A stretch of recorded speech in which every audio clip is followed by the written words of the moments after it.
Do not forget, you can support the channel with a like, and you can also subscribe to be aware of the latest published videos. Thank you. We hope that here you can find the latest news, ideas, and discoveries from the scientific world. The holding facility helps bears and people safely coexist in the remote northern town.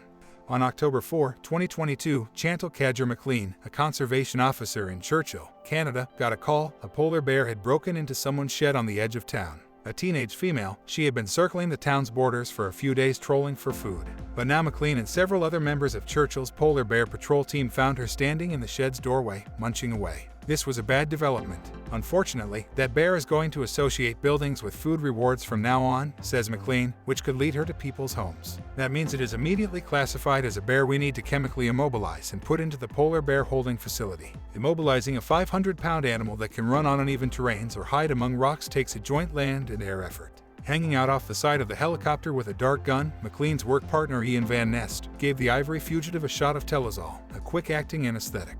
The on-the-ground team was ready with trucks and ATVs, but the bear got out of reach. It took 2-ish minutes for this bear to feel the effects of that drug, says Maclean, but she managed to get onto the other side of a big berm where no vehicles could reach her. The team had to retrieve the problem girl on foot using a polar bear stretcher, essentially a massive board. 7 of us carried this 500-pound bear over the berm and put it into the back of our truck, says Maclean. And then we drove it to the polar bear holding facility. That's just another day in polar bear country. A frontier settlement founded for fur trading in 1717, Churchill sits smack in the middle of the polar bear highway, the natural path the animals take to get onto the sea ice every year. Located on the shore of Hudson Bay, Churchill has around 850 human residents and about the same number of bears roaming around.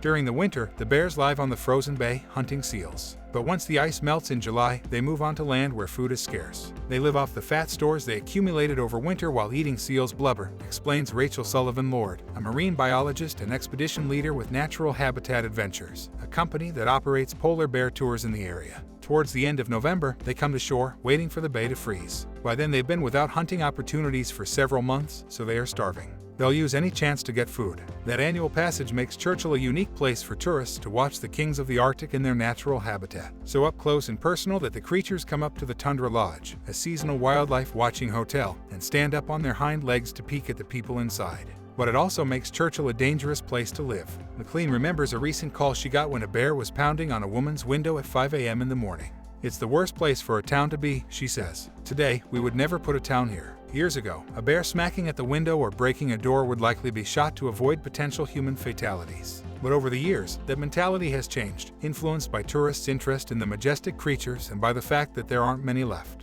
Only about 20,000 to 26,000 polar bears remain in the wild, says Jeff York, Senior Director of Conservation at Polar Bear International, a nonprofit organization that works to preserve the animals. According to a recent Canadian government report, the polar bear population has dropped 27% over the past 5 years. With less and less sea ice forming every year, the bears have less time to hunt seals and build up necessary fat stores, leaving many bears to face starvation. Today, Churchill's Polar Bear Alert program keeps a close tab on the hungry prowlers, putting them behind bars and out of harm's way only when absolutely necessary. Colloquially known as the Polar Bear Jail, the holding facility is a massive hangar of 28 cells built from cinder blocks with steel bar ceilings and doors. A second set of solid metal doors prevents bears from reaching out between bars. Most cells fit only one bear, but 2 larger cells are reserved for moms with cubs. 5 of the cells are air-conditioned to make them more comfortable during warmer weather. Some bears are tranquilized when they're brought in. Others arrive awake in huge culverts, traps baited with a chunk of seal meat that snaps shut once bears pull on the food.